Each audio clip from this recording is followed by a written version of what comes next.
নমস্কার। সমসাময়িক প্রকাশনার তরফে আয়োজিত আজকের এই অনুষ্ঠানে আপনাদের সবাইকে স্বাগত জানাচ্ছি। আজকের অনুষ্ঠান আমরা কোনো বই বা কোনো গ্রন্থ প্রকাশ, লেখক পাঠক মুখোমুখি বা লেখক প্রকাশক মুখোমুখি এই ধরনের কন্টেন্ট নিয়ে করছি না। আমরা আরেকটু বৃহত্তর প্ল্যাটফর্মে সমসাময়িক প্রকাশনার তরফে যেতে চাইছি। আমাদের জীবনে যে সমস্যা অনবরত এসে আঘাত করছে সেগুলো কখনো বইয়ের বিষয় হয়ে যায় বটে, কিন্তু ইমিডিয়েট যে বড় সমস্যা আমাদের সামনে এসে দাঁড়ায় তার থেকে মুখ ফিরিয়ে অন্যদিকে তাকানোর কোনো উপায় থাকে না। আমরা আজকে এই উত্তরবঙ্গের যে বন্যা পরিস্থিতি, উত্তরবঙ্গের বন্যা পরিস্থিতি না, উত্তরবঙ্গের যে দুর্যোগ, উত্তরবঙ্গের যে বন্যা পাহাড় এবং ডুয়ার্সে, এই পরিস্থিতি নিয়েই আমরা আলোচনা করব। আমাদের সঙ্গে এই মুহূর্তে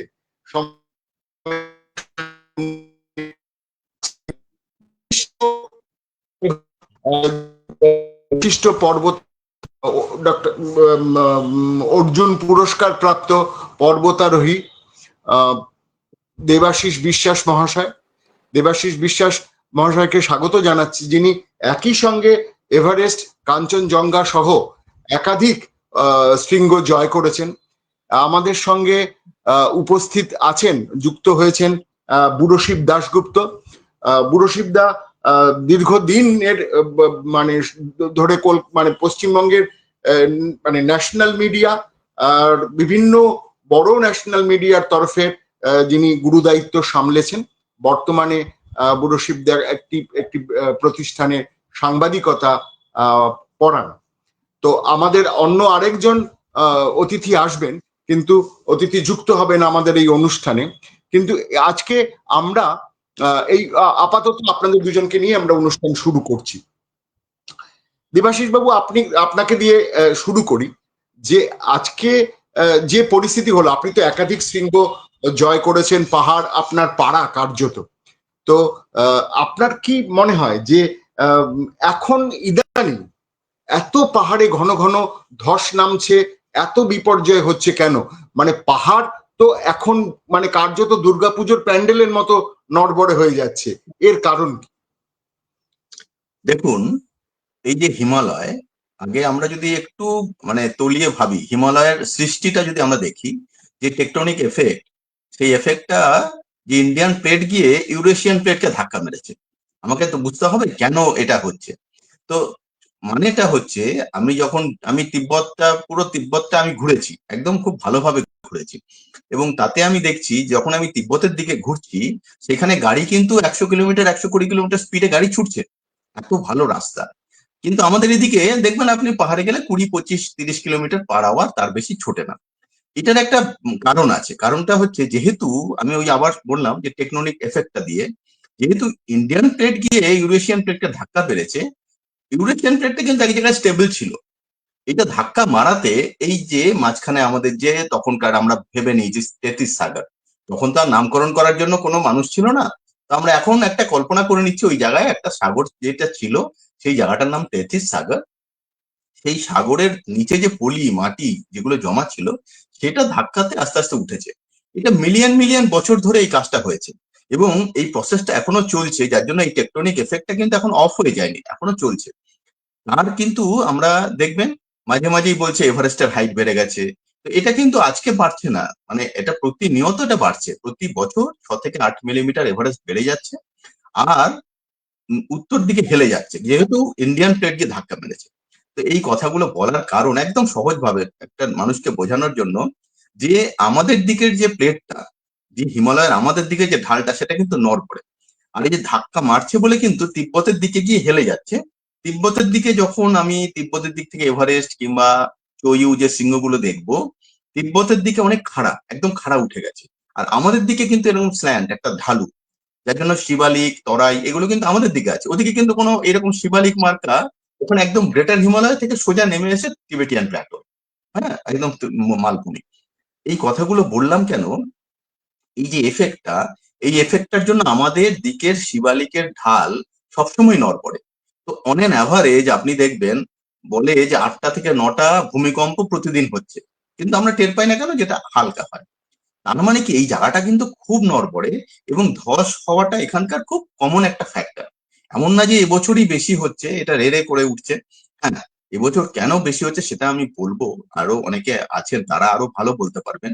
আমি আমার ব্যক্তিগত অভিজ্ঞতা থেকে যেটা দেখছি, যে এই জায়গাগুলো ধসপ্রবণ, আর এই ধসপ্রবণ জায়গাগুলোকে ওইভাবেই কিন্তু মেনটেন করলে এই সমস্যাগুলো কম থাকতো। কিন্তু আমরা কিছু কিছু জায়গায় উন্নয়নের উম, মানে তাগিদে, উন্নয়নটা অবশ্যই জরুরি দরকার, কিন্তু এটাও বুঝতে হবে এই সরকারকে, বিভিন্ন সরকারকে, যে যা খুশি উন্নয়ন করা যাবে না।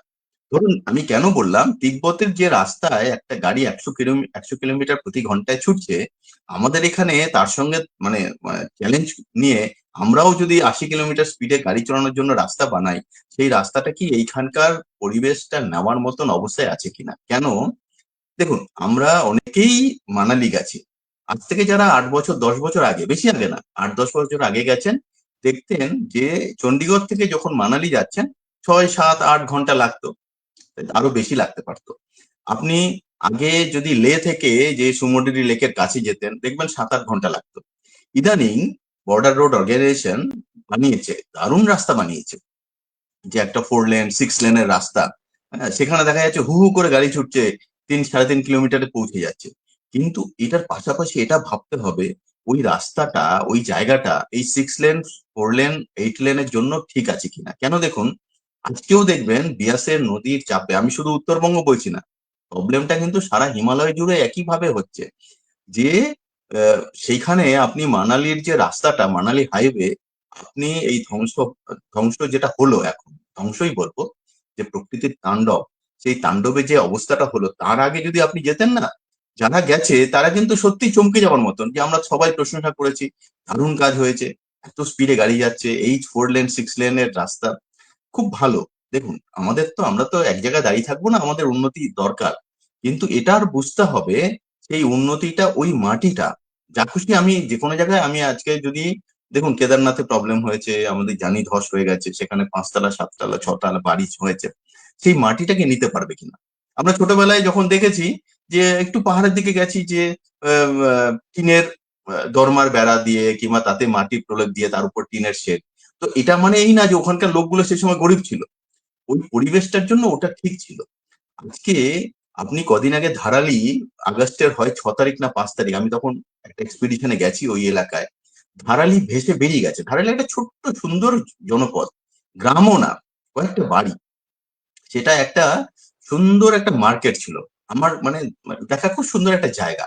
এবার তার উপরে আপনি ভাবুন, তার উপরে যে রাস্তাটা হয়েছে, সেটা জিগজ্যাগ করে উঠছে, খুব ভালো। জিগজ্যাগ করে উঠতে উঠতে যদি আপনি ভাবুন, একটা রাস্তার উপর আপনারা দেখবেন যে সিল্ক রুট, 9টা 10টা এরকম মানে ইউটার্ন ইউটার্ন মেরে মেরে উঠে যাচ্ছে।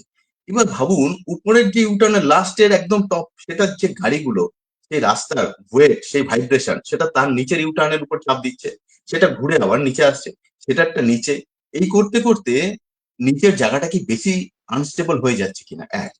পাশাপাশি এই যে কাজটা হওয়াতে ওই পাশে যে নদীটা ছিল, নদীটার ওই মুভমেন্টে কোনো জায়গায় কিন্তু ডিস্টার্ব হয়েছিল।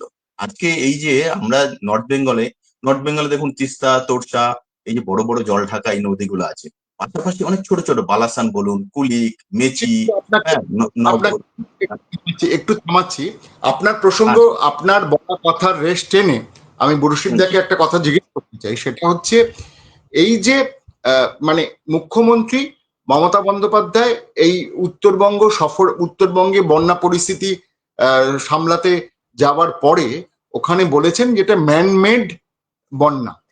ম্যানমেড বন্যার পেছনে রাজনীতি বা যা ওনার ওনার তত্ত্ব যুক্তি যা আছে আছে, কিন্তু এটা কি অস্বীকার করার উপায় আছে যে এই অপরিকল্পিত নগরায়ন, এই পর্যটকদের মানে বিভিন্ন রকম আচরণ, এগুলো মানে মানুষের দায়িত্ব কতটা বলে আপনি মনে করেন এই ধরনের ধস বা এই ধরনের, যেটা দেবাশিস বাবু উল্লেখ করলেন, আপনার চোখে এই ধসের পেছনে আপনি কতটা দায়ী করবেন এই অপরিকল্পিত নগরায়ন, মানে কার্যত মানুষকে?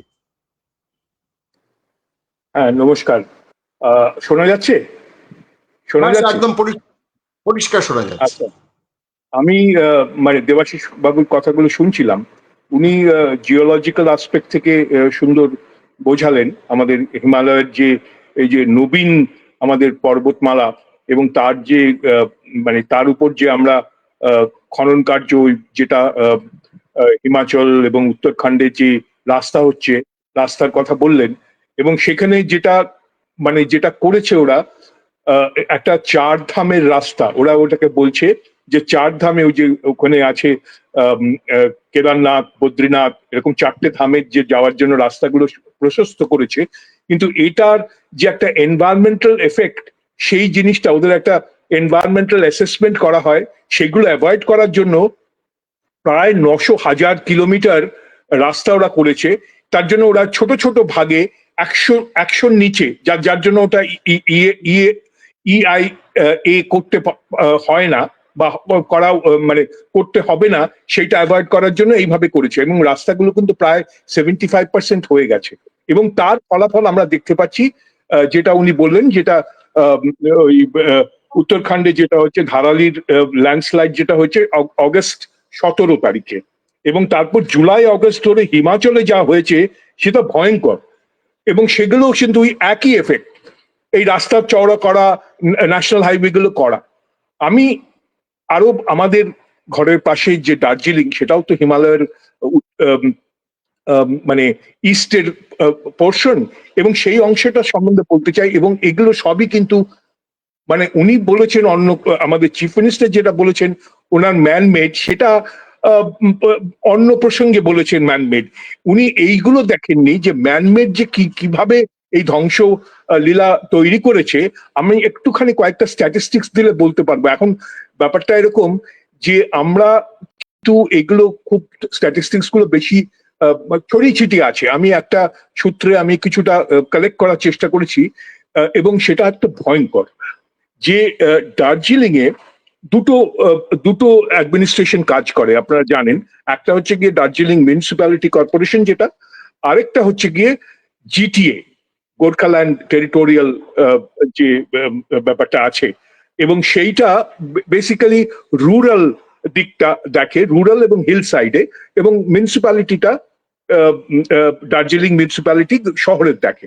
এবং এর এর মানে এমনি সেই ধরনের তথ্য পাওয়া যায় না, কিন্তু যদি একটা একটা সূত্রে দেখা যায় যে এই এই দার্জিলিং মিউনিসিপ্যালিটি প্রতি বছর প্রায় 1200 থেকে 1500 তারা বাড়ি বানানোর স্যাংশন প্ল্যান ওরা স্যাংশন করে, মানে ওদের তথ্য থেকেই পাওয়া যাচ্ছে।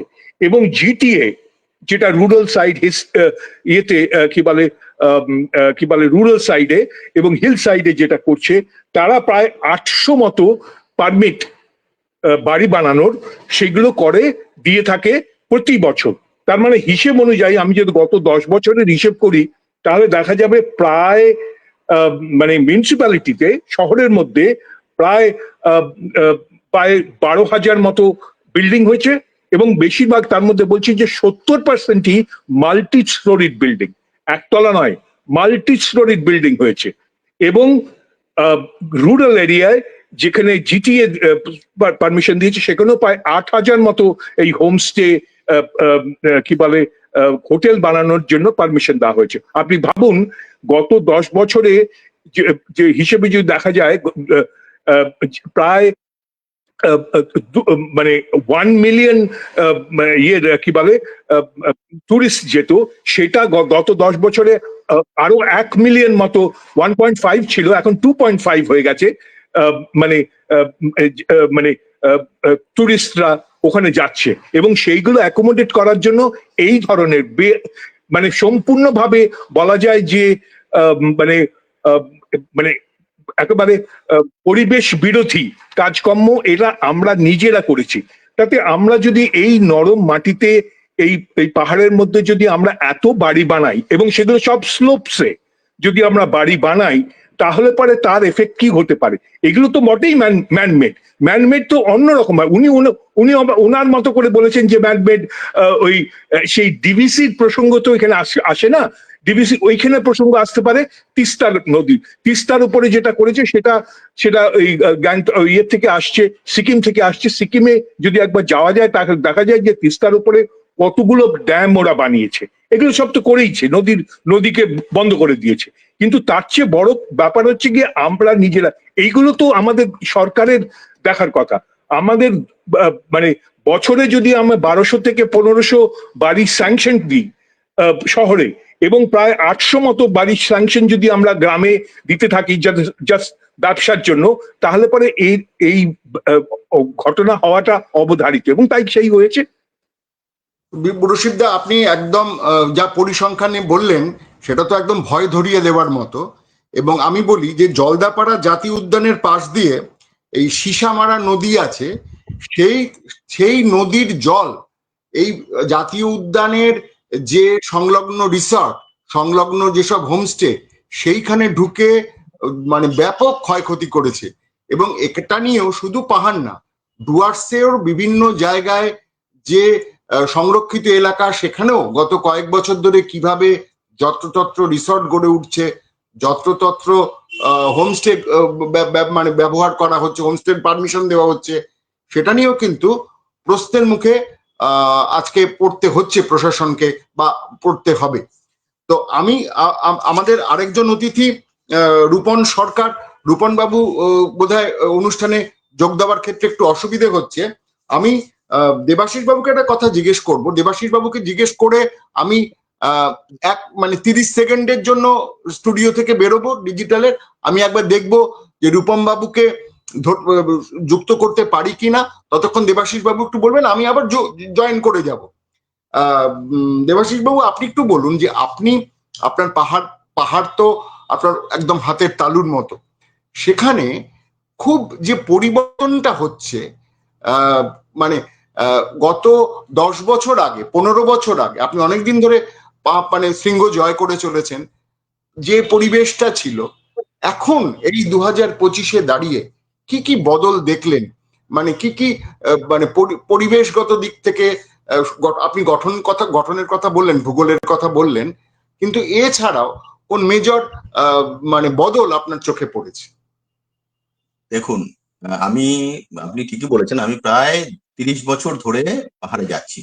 এই 30 বছরে ব্যাপক পরিবর্তন। আপনি যদি আপনারা কেউ খেয়াল রাখেন, এখন তো নেট হাতের কাছেই আছে, আপনারা আমাদের সব থেকে পরিচিত একটা গ্লেসিয়ার, গঙ্গোত্রী গ্লেসিয়ার, আজকে যদি কেউ নেটে দেখে, নেটে তো সব অ্যাভেলেবেল, এখন তো এআই হয়ে আরো সবকিছু এসে গেছে।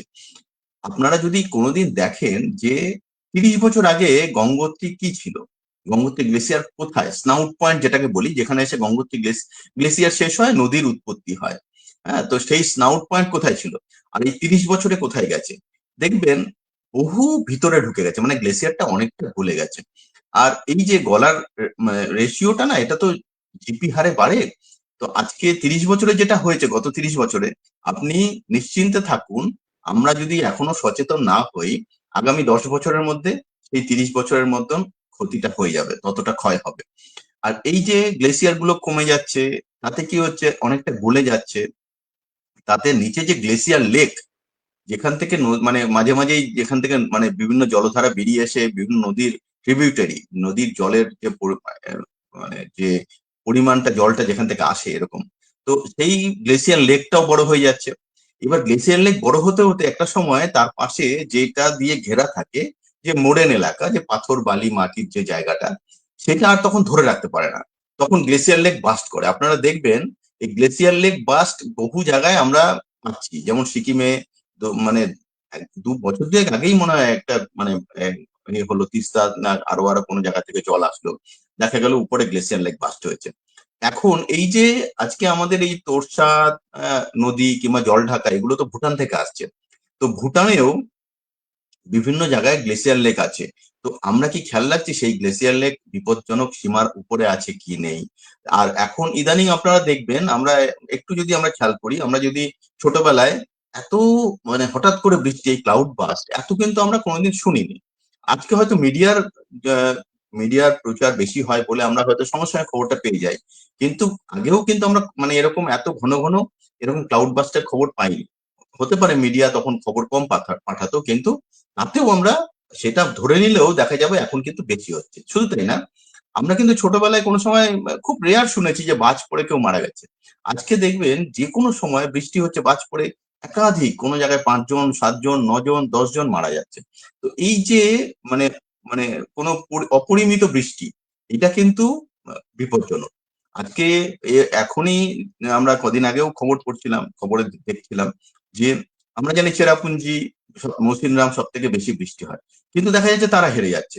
কোনো কেরালার কোনো জায়গা বেশি বৃষ্টি হচ্ছে, কোনো দেখা যাচ্ছে অন্য একটা জায়গা যেখানে তথাকথিত বৃষ্টি এত হতো না সেখানে বৃষ্টি হচ্ছে। আজকে এই যে হঠাৎ করে এত বৃষ্টি হয়ে গেছে, তো সবকিছুই ম্যানমেড, চট করে বলাও মুশকিল। আজকে যদি আমরা ভাবি যে এই যে গ্লোবাল ওয়ার্মিং তো আর শুধু মানুষের হাতে না, এটা প্রকৃতি অটোমেটিক্যালি হচ্ছে। তো সেই গ্লোবাল ওয়ার্মিংটা এটার জন্য বড় দায়ী। সেইখানে এই যে বরুণ বাবু বললেন যে উম, পর্যটক বেড়ে যাচ্ছে। দেখুন, পর্যটক যেখানে এই এত হোমস্টে বানাবেন, হোটেল বানাবেন, পর্যটক তো বাড়বেই। আজ থেকে 50 বছর আগেই দার্জিলিং পর্যটকের জন্য যথেষ্ট জল দিতে পারতো না, খাবার জল নেই, মানে চান করার জল তো দূরের কথা, পানীয় জল নেই। এখন কি ভবন কিরকম একটা বস্তির মতন হয়ে গেছে দার্জিলিং। এবং এখনো যদি অলরেডি আমরা অনেক পিছিয়ে গেছি, হ্যাঁ, আমাদের আরো আগে সচেতন হওয়া উচিত ছিল।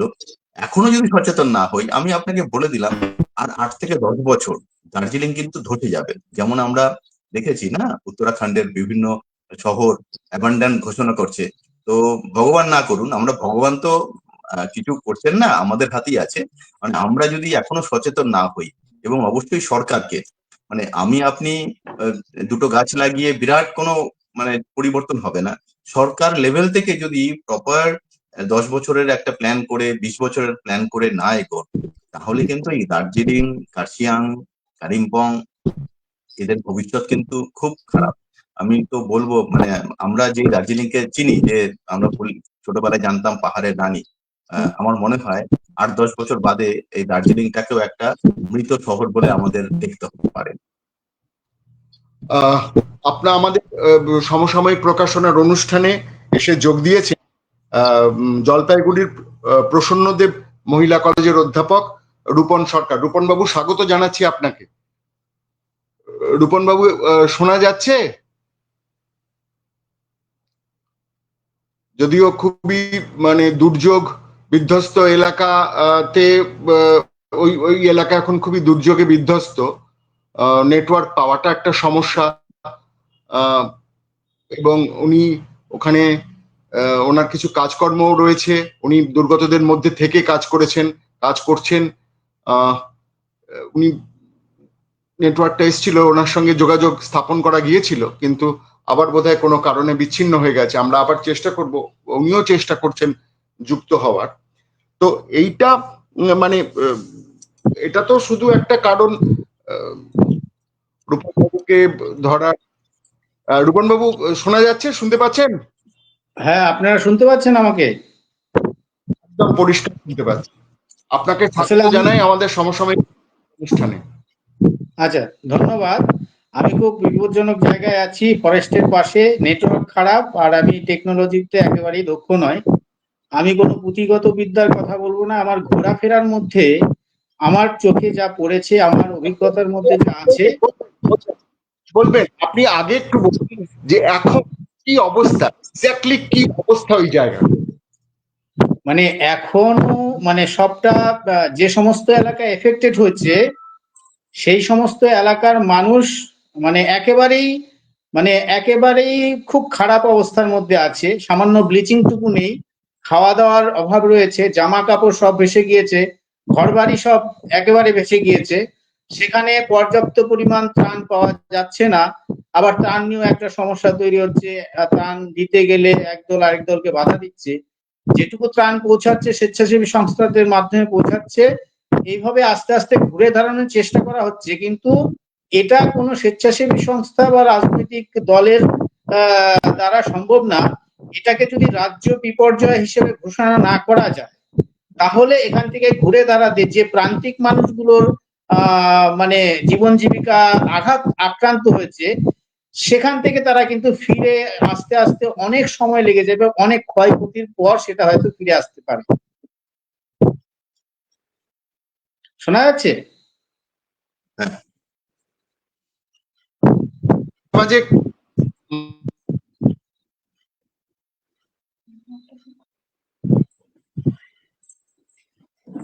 সায়নদেব, আপনার আপনার কথাই শোনা যাচ্ছে না। হ্যাঁ, ওনার কথা আমিও শুনতে পাচ্ছি না। সায়নদেব, আপনি এবার বোধহয় শুনতে হ্যাঁ, এবার এখন এবার শোনা শুনতে যাচ্ছে। পাচ্ছেন? হ্যাঁ, আমি পাওয়া বলছিলাম যাচ্ছে। যে চা বাগানগুলোর ঠিক কি অবস্থা?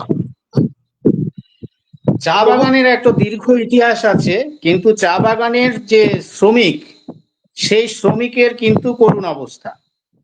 তারা অপুষ্টিতে ভুগছে এবং তারা দুবেলা দুমুঠো পেট ভরে খেতে পায় না। পুজোর আগে বোনাস নিয়ে একটা সমস্যা তৈরি হয়, প্রতিবারই এটা দেখি আমরা। দুর্গোৎসবের মতোই বোনাসের যে সমস্যা, সেটা প্রতিবারই দেখি। সরকারি তরফ থেকে একটা ঘোষণা করে দেওয়া হয়, কিন্তু মালিক পক্ষ কোনোদিনই সেটা মানে না এবং তারা প্রাপ্য বোনাস থেকে বঞ্চিত থাকে, এই অভুক্ত আধ পেটে খাওয়া মানুষ। এবং এই চা বাগান আস্তে আস্তে মানে ধ্বংসের পথে যাচ্ছে। এটাকে যদি রক্ষণাবেক্ষণ না করা হয়, সময়ের ভিত্তিতে মানে এই চাকে আবার ধরে রাখা, চা উৎপাদনকে ধরে রাখা না যায়, তাহলে কিন্তু এই চা বলয়ে একটা ক্রাইসিস তৈরি হবে আবার। বুড়োশিবদা, আপনার কি মনে হয়, আপনার কাছে যাব, এই 2026-এ ইলেকশন আছে, এই বন্যা ইলেকশনের আগে আগের বছরে একটা বড় বন্যা বন্যা হলো, দুর্যোগের মুখোমুখি পড়ল রাজ্যের মানুষ। তার আগে কিছুদিন আগে কলকাতায় বৃষ্টি জলমগ্ন অবস্থা হয়েছে, আহ, শহরের মানুষের অসুবিধে হয়েছে, পাহাড় ডুয়ার্সের তো খুব অবস্থা। তো আপনার মনে হয় যে মানুষ কি রাজনৈতিক দলগুলোর ভূমিকা নজর করছে এবং তার প্রভাব একটা আগামী বিধানসভা নির্বাচনে পড়বে? দেখুন, এগুলো খুব বিতর্কিত বিষয়। আমি এর মধ্যে বলতেই পারি, কোনো সমস্যা নেই, কিন্তু আমরা তাহলে আমাদের ফোকাস থেকে সরে যাব, এই দার্জিলিং এর এই বিপর্যয় বন্যার দিক থেকে সরে যাব। এটা ঠিক যে এই নর্থ বেঙ্গলে যে বন্যার যে ঘটনাটা ঘটলো, এবং এর জন্য কিন্তু যেই যেটা তৈরি হচ্ছিল, মানে অর্থাৎ ওখানে যে আহ, মানে তৃণমূল যে একটা আবার একটা জায়গা অ্যাক্সেস তৈরি করে নিচ্ছিল, এই বন্যাতে কিন্তু অনেকটা ভেসে গেছে। এবং সেইটা একটা কিন্তু তাদের একটা আশঙ্কার বিষয়। এই যে কতগুলো মারধরের ঘটনা ঘটেছে, এইটা এটা একটা বহিঃপ্রকাশ কিন্তু। এই ঘটনাগুলো তারই বহিঃপ্রকাশ। এগুলো সবই রাজনৈতিক আহ, মানে মানে কতটা দখল দখল করা যায় তার উপর নির্ভর করছে। কিন্তু সাধারণ মানুষ কিন্তু এটাতে মানে যেভাবে আহ, মানে ট্যাকেল করা হলো, রাজনৈতিক লোকেরা যেভাবে ট্যাকেল করলো সব জিনিসগুলোকে, এটাতে একেবারেই বিস্মিত। আমাদের আহ, আহ, যিনি মানে জলপাইগুড়ি মানে ওখান থেকে নর্থ বেঙ্গল থেকে আসেন, তিনি বলছিলেন যে ওখানে কি দুরবস্থার মধ্যে লোকে আছে, এই জিনিসগুলো মানে হতে থাকবে। এবং সেখানে যে ত্রাণ যাওয়া এবং তার জন্য যে সাহায্য করা, সেগুলো করার ব্যাপারে কিন্তু রাজনৈতিক দলেদের কিন্তু তেমন কিছু দেখি না। নিজেদের মধ্যে মারামারি খাওয়াখাওয়ি এটাই করছে, এবং তাদের লোকজনের সঙ্গে লোকজনের বীতশ্রদ্ধ হওয়ার যথেষ্ট কারণ আছে। এবং এগুলো ভোটের ফলাফলে নিশ্চয়ই রিফ্লেক্টেড হবে বলে আমার মনে হয়।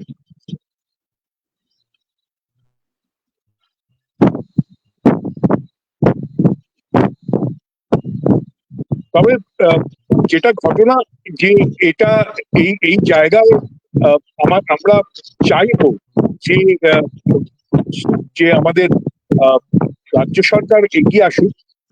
আমাদের মুখ্যমন্ত্রী ওখানে গেছেন, কিন্তু শুধু গেলে তো হবে না।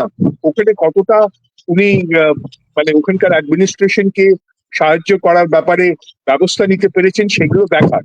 সেটা দেখাই যাচ্ছে যে বিশেষ কিছু হয়নি। লোকেরা এখনো খাবার দাবার ঠিক মতো পাচ্ছে না।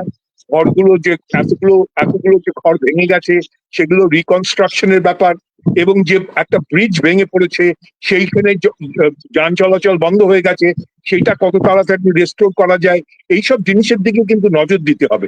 সেটা কতটা কি করছে সেটা দেখার বিষয়, কিন্তু আমরা কিন্তু সেই রিফ্লেকশন পাচ্ছি না, আমরা সেই খবর পাচ্ছি না যে রেস্টোরেশন কাজগুলো সেই মতো সেই গতিতে বা সেই সিরিয়াসনেস নিয়ে হচ্ছে, সেটা আমরা কিন্তু দেখতে পাচ্ছি না।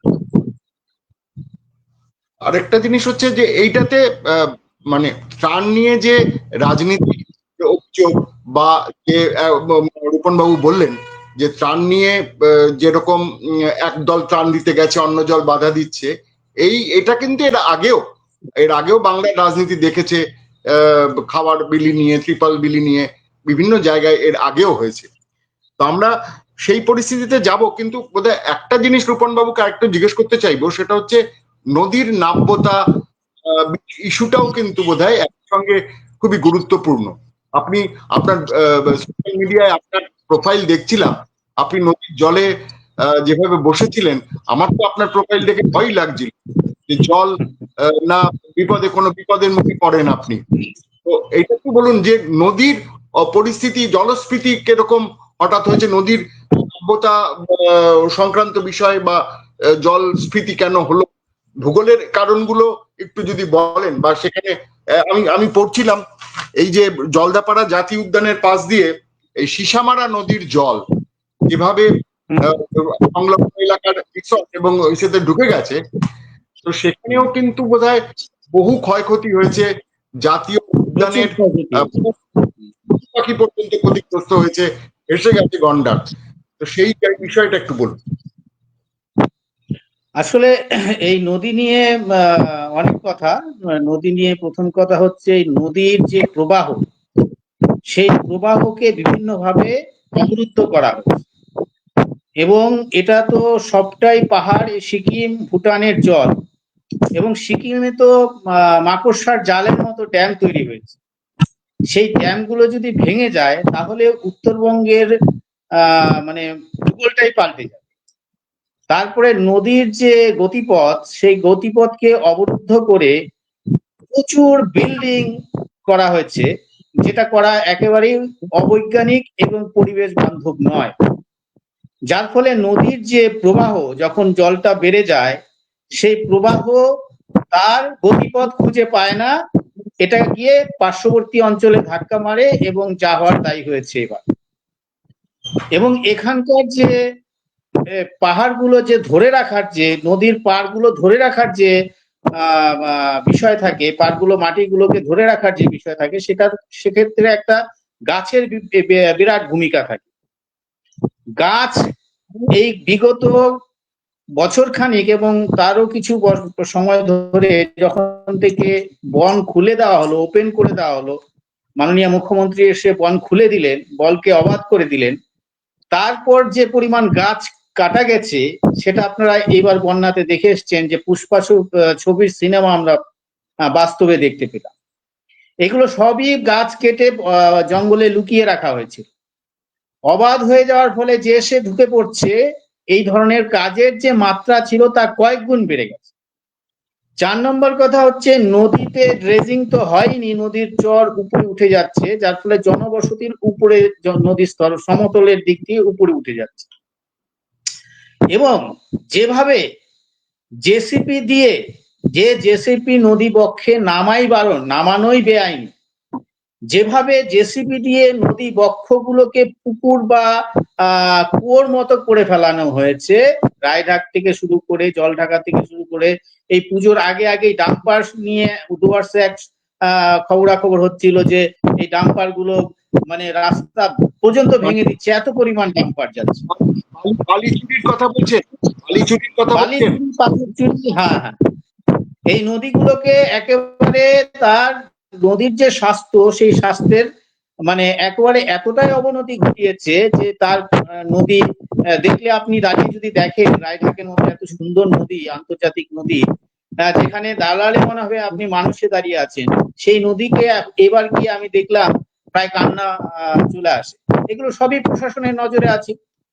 প্রশাসনের নজরদারি ছাড়া তো একটা ডাম্পার জলঢাকাতে থেকে বাংলাদেশ পার হতে পারবে না, চ্যাংড়াবান্ধা দিয়ে বা অন্য কোথাও দিয়ে।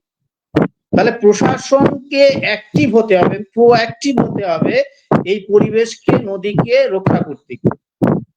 পাশাপাশি মানুষেরও একটা দায়িত্ব আছে। বন কখনো তৈরি করে আগের দাদা বললেন বন কখনো তৈরি করা যায় না, বনকে রক্ষা করতে হয়। আপনি 100টা গাছ লাগাতে পারেন, গাছের বাগান করতে পারেন, 1000টা গাছ লাগিয়ে গাছের বাগান করতে পারেন, সেখানে বাস্তুতন্ত্র তৈরি হবে না, সেটা বন হয় না, সেটা গাছের বাগান হয়। কাজে বন যতটুকু আছে সেই বনকে রক্ষা করতে হবে। সেই বনকে রক্ষা করতে গেলে সরকারের সদিচ্ছার পাশাপাশি মানুষেরও একদম অ্যাক্টিভ সহযোগিতা থাকবে দরকার। আমরা এক সময় দেখতাম বাসে ট্রামে সিগারেট খাওয়া হতো, তারপর যখন সরকার সেটাকে বন্ধ করলো, তারপর মানুষও কিন্তু প্রতিরোধ শুরু করলো।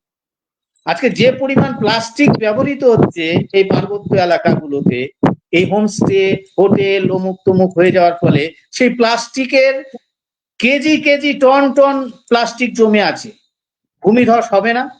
এবং যেখানে বিল্ডিং তৈরি করার কথা না, সেখানে বিল্ডিং তৈরি, নদী বক্ষে বিল্ডিং। আজকে দুধিয়ার একটা খবর উত্তরবঙ্গ সংবাদে দেখেছেন নিশ্চয়ই, যে পুরো দুধিয়াতে যেখানে আমরা একটা মিলিটারি ক্যাম্প ছাড়া কিছু ছিল না, সেখানে একটা মিনি টাউন হয়ে গেছে রিসোর্টে। এটা সমস্ত নদীর তীরে হয়েছে উত্তরবঙ্গে। এবং আমি বললাম যেদিন সিকিমের ডাম যেদিন ভাঙবে, সেদিন উত্তরবঙ্গ একটা, অর্থাৎ মহানন্দা থেকে রায়ঘাট অর্থাৎ আসাম বর্ডার পর্যন্ত যে এলাকাটা, সেটা পুরোটাই নদী বক্ষ হয়ে যাওয়ার সম্ভাবনা রয়েছে।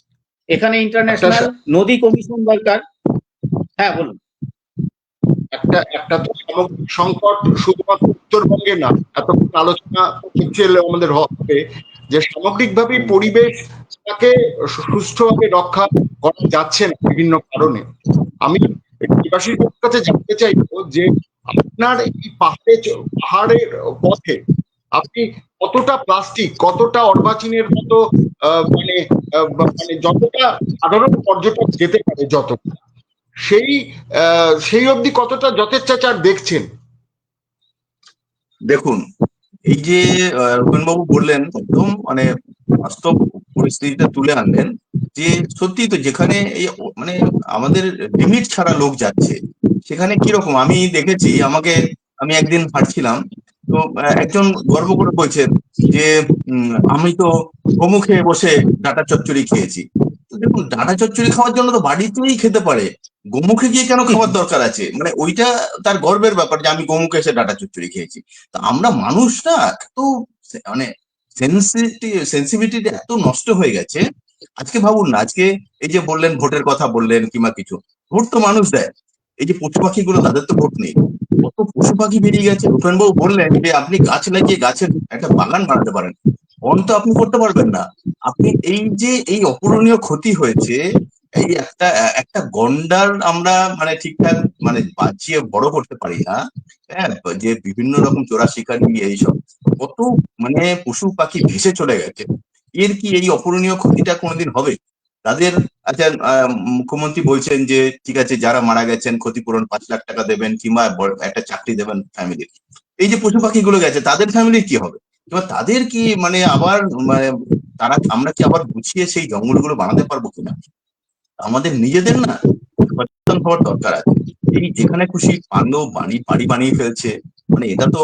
আজকে দেখুন, এই যে ছোট ছোট নদীগুলো, আমরা জলঢাকা, তিস্তা, তোরচা এগুলো নাম জানি, কিন্তু খুব ছোট ছোট যেমন কুলি কিংবা অন্যান্য নদী, সেই নদীগুলো কি হয় অন্য সময় যখন জল কম থাকে, ভাবে যে আরে ঠিক আছে এখানে একটুখানি মানে উপায় করে আমি কিছু একটা বানিয়ে ফেললাম। কিন্তু এই যখন বৃষ্টির এক্সট্রা জলটা নেমে আসছে উপরে, ভুটানে যখন বৃষ্টি বেশি হয় সেই জলটা তো নিচের দিকেই নামবে, জল তো আর উপর দিকে যাবে না। ওই যে বড়শি বাবু বললেন যে ডিবিসির জল তো আর উপরে যায়নি, সত্যি তো ডিবিসি জল তো নিচে এসছে। ঠিক তেমনি ভুটানে এত গ্লেসিয়ার লেক আছে, সেই গ্লেসিয়ার লেকে যখন জল বেশি হয়ে যায় তখন তো নিচেই আসবে। সিকিমের ওই যে বললেন রূপেন বাবু যে যদি একটা দুটো ড্যাম ভাঙে, সব ড্যাম ভাঙতে হবে না, একটা দুটো ড্যাম ভাঙে, আমাদের নর্থ বেঙ্গলের কিন্তু মানে ভূগোলটা নতুন করে ম্যাপ আঁকতে হবে, নতুন করে লিখতে হবে। তো আমরা যদি এখনো সচেতন না হই, আমরা অলরেডি অনেক, আমি বললাম না যে অনেক মানে আমরা পিছিয়ে গেছি। গঙ্গোত্রী গ্লেসিয়ার 30 বছরে অনেক পিছিয়ে গেছে, আগামী 10 বছরে তার থেকে বেশি পিছিয়ে যাবে। কিন্তু সবকিছু ওই একটা সাধারণ আমি একটা দুটো গাছ লাগালাম এখানে, তাতে বিরাট চেঞ্জ হওয়ার কিছু নেই। সুতরাং এই যে হঠাৎ করে 5th জুনে একটা মানে ডে, ওয়ার্ল্ড এনভায়রনমেন্ট ডেতে আমি 4টে গাছ লাগালাম, আর দেখলে মানে সেই ছবিটা ফেসবুকে দিয়ে দিলাম, আর ওয়েদার মানে কিংবা পরিবেশ সব পাল্টে গেল, এটা এত সহজ না। এখানে সরকারকে এগিয়ে আসতে হবে। আর খুব মানে আমরা খুব দুর্ভাগ্যজনক একটা জায়গায় আমি মাঝে মাঝে মনে হয় যে আজকে যেখানে সমস্ত পার্টি নির্বিশেষে একসঙ্গে বসে একটা মানে কি করা উচিত, ওয়ে আউট, সেটা যে একটা দিশা দেখাবে তা না। এ বলছে ওর ত্রাণ দেবে না, ও বলছে সে ত্রাণ দেবে না, এটা কি? মানে আমি মানে খুব মানে বিরক্ত লাগে যখন দেখি এটা কিন্তু আজকে না, এটা যখনই এরকম কিছু হয় তখনই এই জিনিসটাকে, সিচুয়েশনটাকে আরো ঘোলা করে দেওয়া হয়। কোথায় আমাদের কিন্তু আহ, এই যে এতগুলো লোক মারা গেছে এটা নিয়ে আলোচনা হচ্ছে না। মিডিয়ারও সমান মানে দায়িত্ব আছে। মিডিয়া এখন কি করছে যে ও যে গেছে পিটানি খেয়েছে, এ গেছে, ও করেছে, মানে আমরা গল্পটাকে অন্যদিকে নিয়ে যাচ্ছি। আমাদের কিন্তু এটা এত মানে ছোট গল্প না, এটা একটা বিরাট সমস্যার মুখোমুখি আমরা দাঁড়িয়েছি। এটা যদি এখনো না দেখে, আমি বললাম তো আপনার আগামী 8 বছরের মধ্যে দার্জিলিং কার্শিয়াং, দার্জিলিং তো চলেই যাবে, আমরা কোনোদিন দার্জিলিংকে দেখতে পাবো না। তো রাজনীতিটাকে একটু ধামাচাপা দিয়ে, ভোটের কথাটা একটু কম ভেবে, যে আমরা যদি পরিবেশটাকে নিয়ে একটু ভাবি, তাহলে মনে হয় আমরা একটা ভবিষ্যৎকে, একটা সবুজ ভবিষ্যৎ দিয়ে যেতে পারবো। দেবাশিস বাবু, ভোটের কথা না, আমি একটা তথ্য বা তথ্যের ভাঙা অংশ আপনাদেরকে শোনাই। সেটা হচ্ছে উত্তর 24 পরগনা জেলা। এই উত্তর 24 পরগনা জেলার একটি বা দুটি রাজনৈতিক দলের কিছু নেতা অন্তত ডুয়ার্স চত্বরে, রূপন বাবু জানবেন, ডুয়ার্স চত্বরে যত রিসর্ট আছে তাতে, এবং এগুলো কিন্তু সবই মানে কিছু কিছু হয়েছে হাল আমলে তৈরি হওয়া, কিছু অনেকদিন ধরে হচ্ছে। সুতরাং এটা এই এই যে প্রবণতা, এই যে লাভের শুধু ইলেকশন, ভোটের ভোটের কারণ তো বটেই। আর দ্বিতীয় কথাটা হচ্ছে যে এই প্রফিট, মুনাফা, যে কোনো জায়গায় ব্যবসা এবং ব্যবসা করার যে প্রবণতা, এটা খুব বিপজ্জনক প্রবণতা। আমি একটু পুরশিবদার কাছে আসবো। পুরশিবদা, এই যে পর্যটন, মানে উত্তরবঙ্গের পর্যটনে যে ঝাঁকুনি, আপনি এত বড় সংবাদ মাধ্যমের পুরো বাণিজ্য বিভাগ আপনি একা হাতে সামলেছেন, পুরো অংশ রাজ্য সামলেছেন, পুরো নর্থ ইস্ট সামলেছেন, পুরো এই এলাকা সামলেছেন। তো সেখানে এই যে এত বড় ঝাঁকুনি, সেইটা কিভাবে আবার সামলাতে পারবে বলে, মানে কিভাবে সামলানো সম্ভব মানে উত্তরবঙ্গের ক্ষেত্রে? দেখুন, সামলানো তো পরের ব্যাপার, যে এখন যে বিপর্যয়ের মধ্যে আমরা আছি সেই জায়গাগুলোকে আগে দেখতে হবে।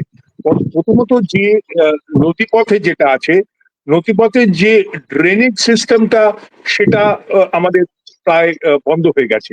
একটা যেটা আমাদের কথা হচ্ছে যে সিকিমের যে ড্যাম গুলো দেওয়া হয়েছে, সেটা একদিকে যেরকম আহ, মানে বলা হচ্ছে যে ওটা ভাঙলে জল এখানে বেঁচে যাবে, আবার এটাও ঠিক যে জলটা, যে পর্যাপ্ত পরিমাণে জল যেটা এখানে মানে নিচে ডাউন স্ট্রিমে আসা উচিত, সেটা কিন্তু আসছে না। যে কারণে আমাদের কিন্তু এই তিস্তা চুক্তি নিয়ে বাংলাদেশের সঙ্গে যে গন্ডগোলটা হচ্ছে, এবং সেইটার কারণ কিন্তু একটা, যে যথেষ্ট পরিমাণ জল কিন্তু এদিকে আসছে না। এবং সেটা হচ্ছে, একটা হচ্ছে গিয়ে সিকিমে যে ড্যাম গুলো হয়েছে, এবং তারপর আমাদের যে যেভাবে নদীগুলোকে আহ, মানে পলি পড়ে, তারপর বিভিন্ন রকম ভাবে যে প্লাস্টিকের একটা বড় ইস্যু, এইভাবে সেই জিনিসটা কিন্তু ড্রেনেজ সিস্টেম গুলো তৈরি হচ্ছে না। এবং শুধু শুধু নদীপথ নয়, আমাদের আহ, দার্জিলিং শহর এবং নর্থ বেঙ্গলের অনেক জায়গায় এইসব জায়গাগুলোর মানে মানে যে যে একটা মানে নর্মাল যে ড্রেনেজ সিস্টেম তৈরি করা, সেইটা কিন্তু ঠিক মতো দেখা হচ্ছে না। এবং এইগুলো যদি ঠিক না হয়, আমাদের সমূহ বিপদ। এবং এই জিনিসটা প্লাস্টিক দিয়ে বন্ধ হবে, তারপর জলের জায়গাগুলো, জলের স্রোত কমে যাবে, সব হতে থাকবে। এটা একটা দিক। আর তাছাড়া আমি ইনফ্যাক্ট দেখছিলাম কতগুলো ছবি, মানে কতগুলো ভাইরাল হয়ে গেছে, এই যে এই যে বন্যা যে হলো, যে তার মধ্যে দেখছিলাম যে ওরা নিজেরাই বলা বলি করছে, ওই ভেসে আসছে, সেই ভাষা ভেসে আসছে, আমরা কোনোদিন দেখিনি এবং আমরা দেখতে পাচ্ছি সেই নদীর জলে যে কত কাঠ ভেসে আসছে। এই যে বনাঞ্চল যে ধ্বংস করে দেওয়া হয়েছে, সেই বনাঞ্চল ধ্বংসের জায়গার তার মানে মানে একবারে আমরা চাক্ষুষ দেখতে পাচ্ছি যে এত কাঠ নদীর জলের মধ্যে ভেসে আসছে কোথা থেকে, কোথায় কোথায় থেকে এত কাঠ আহ, মানে আহ, মানে আহ, কাটা হচ্ছে, কোন কোন কোন কোন জায়গায় এই এই বন ধ্বংস করা হচ্ছে। এগুলো তো সব একটার সঙ্গে একটা যুক্ত। এগুলোকে আমরা আমরা আমরা কোনোভাবেই পরিবেশকে দেখছি না, আমরা শুধু ব্যবসা বাণিজ্যই দেখতে চাইছি, এবং সেই ব্যবসা বাণিজ্যটা কিন্তু কিন্তু টিকবে না, সেটা ধ্বংসাত্মক ব্যবসা বাণিজ্য। এটার মধ্যে গিয়ে এটা এটা ক্রিয়েটিভ বিজনেস নয়।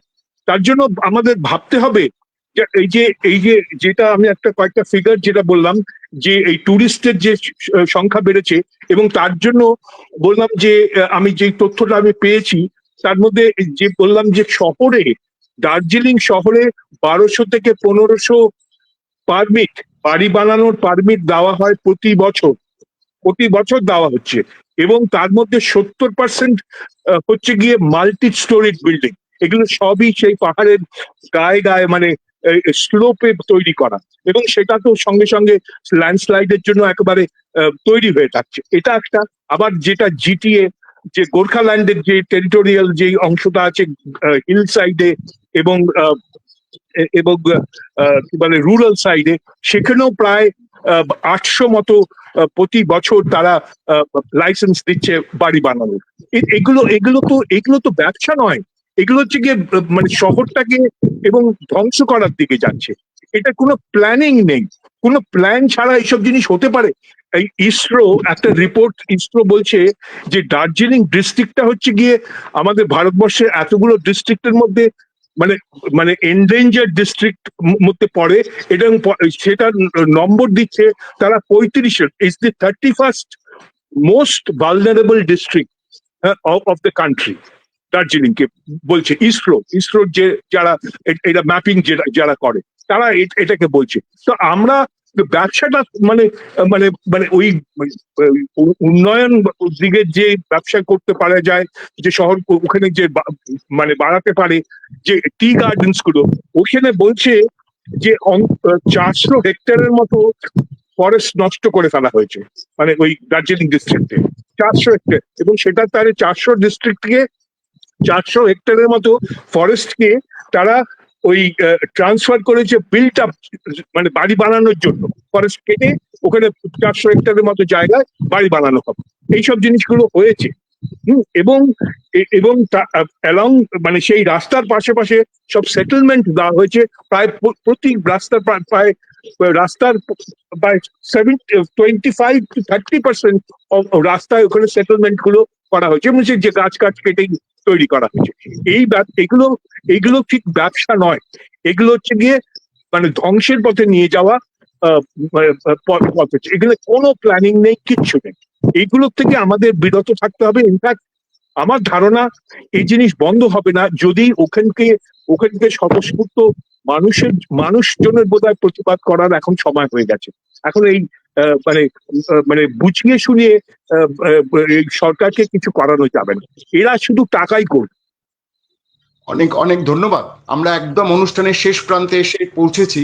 রূপন বাবু, আপনাকে শেষ প্রশ্ন অনুষ্ঠানের, সেটা হচ্ছে যে আজকের কি পরিস্থিতি, বৃষ্টি কি এলো, আর নতুন করে বৃষ্টির আবহাওয়ার পূর্বাভাস তো এই সপ্তাহে আবার হালকা একটা আশঙ্কা আছে বৃষ্টিপাতে, আর মানুষের সাধারণ মানুষের পরিত্রাণ আপাতত কিভাবে মিলবে, পরিস্থিতি কি, আশার কথা বা নিরাশার কথা, হতাশার কথা কি, ওখান থেকে সরাসরি আমাদের জানাবেন।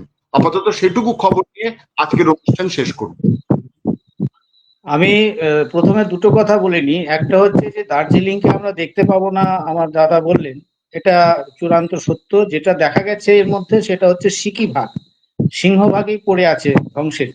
এটা আমাদের দেখতে হবে আগামী। এক।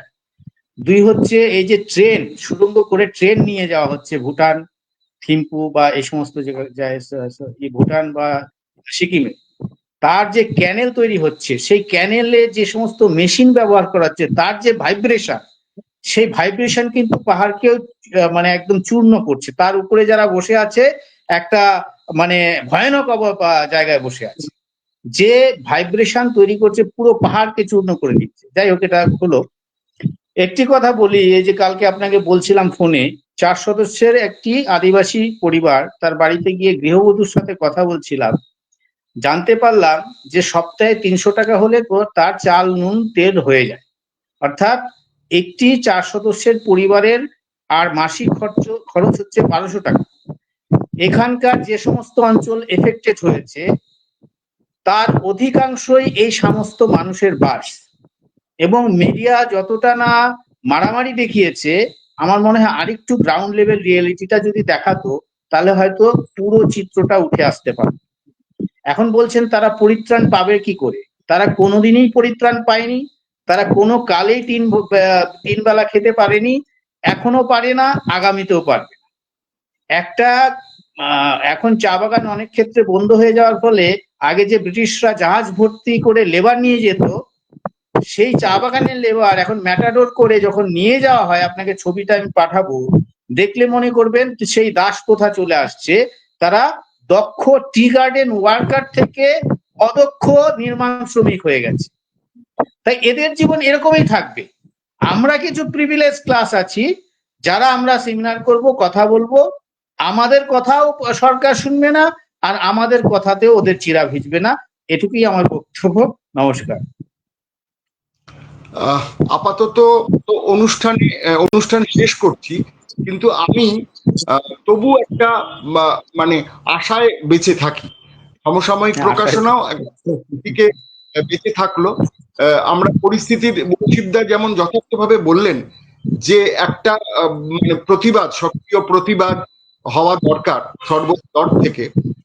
দেবাশিস বিশ্বাসের কথা আমরা একই শুনলাম, ভূপনবাবুও কিন্তু একদম জলে নেমে, কার্যত জলে নেমে মানুষের জন্য কাজ করছেন। তো সবাই কিন্তু এই মানুষদের ভালোবেসে তাদের স্বার্থ রক্ষার জন্য কাজ করতে চেয়েছেন। আর মিডিয়া দেখিয়েছে, মিডিয়া নিশ্চয়ই সাংসদের ওপর আঘাত, বিধায়কের ওপর আঘাত আনা দেখিয়েছে। মিডিয়া আসলে খানিকটা, মিডিয়া সবচেয়ে দুর্ভাগা হচ্ছে এদেশে মিডিয়া, মানে সবাই একটা সময় ভালো হয়ে যায়, শুধু দোষ পড়ে গিয়ে মিডিয়ার দেখানোর। যে চুরি করে তার দোষ নেই, যে ঘুষ দেয় তার দোষ নেই, যে ঘুষ খায় তার দোষ নেই, যে দেখালো তার দোষ। সুতরাং মিডিয়া এটা মিডিয়ার কপালে থাকুক, এরকম থাকুক, মিডিয়া এইটা নিয়ে এগিয়ে যাক। সমসাময়িক প্রকাশনা শুধু বই ছাপানোর কথা বলে, লেখকের কথা, প্রকাশকের কথা না বলে, এইসব জীবনের কথা, গল্প, অশ্রুর কথা বলে, সমস্যার কথা বলে আপনাদের সঙ্গে আলোচনা, ভাগ বাটোয়ারা, দুঃখ আগামী দিনেও ভাগ করে নেব, এই প্রতিশ্রুতি দিয়ে আজকের অনুষ্ঠান শেষ করছি। সবাইকে ধন্যবাদ, অনেক নমস্কার। নমস্কার।